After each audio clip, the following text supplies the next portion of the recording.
ব্যথার ওষুধ খেলে রিউমাটয়েড আর্থ্রাইটিসে নিয়মিত কিডনি ফাংশন পরীক্ষা করে দেখতে হয় যে ব্যথার ওষুধটা কিডনির ক্ষতি করছে কিনা। এবং ওনার এই দীর্ঘ সময় যতদিন উনি ইউনিভার্সিটি হসপিটালে সরকার নির্ধারিত চিকিৎসকদের অধীনে চিকিৎসাধীন ছিলেন, আপনারা শুনে অবাক হবেন যে ওনার লিভার ফাংশন টেস্ট আমাদের কাছে তথ্য আছে, কনসিস্টেন্টলি খারাপ দেখাচ্ছিল।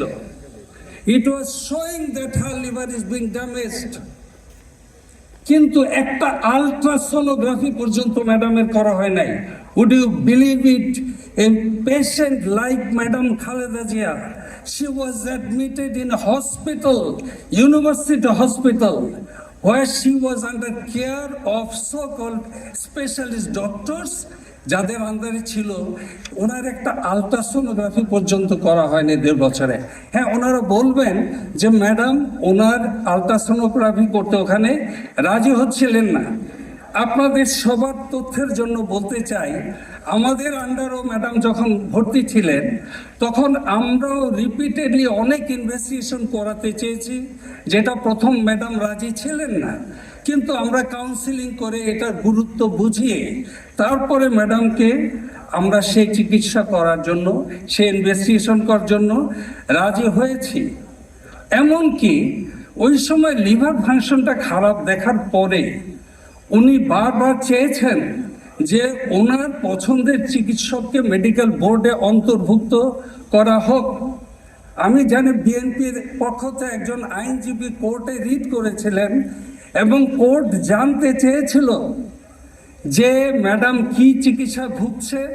আপনারা সেই ডকুমেন্ট দেখলে দেখতে পাবেন অবাক বিস্ময়ে যে সেই ডকুমেন্টে বঙ্গবন্ধু মেডিকেল ইউনিভার্সিটি, তৎকালীন মেডিকেল ইউনিভার্সিটির যে চিকিৎসকরা কোর্টকে রিপোর্ট দিয়েছিল সেখানে লিভারের রোগের কোনো উল্লেখই ছিল না। অর্থাৎ they were not aware or they hidden the true fact যে ম্যাডাম লিভারের রোগী। অনেকেই প্রশ্ন করেন যে ম্যাডামকে কি স্লো পয়জনিং করা হয়েছিল। আমার as a specialist, as her chief physician, আমার উত্তর হচ্ছে methotrexate was a drug that accelerated her fatty liver disease to cirrhosis of liver. In that context, that drug acted like slow poison.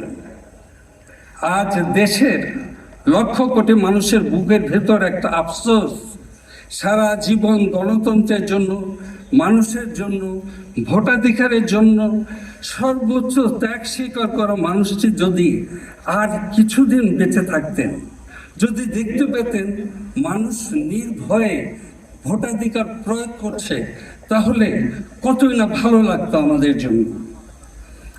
Madam Khaleda জিয়ার এ ধরনের অবহেলা, liver function দ্রুত অবনতি ঘটে ওনাকে মৃত্যুর দিকে ঠেলে দিয়েছিল।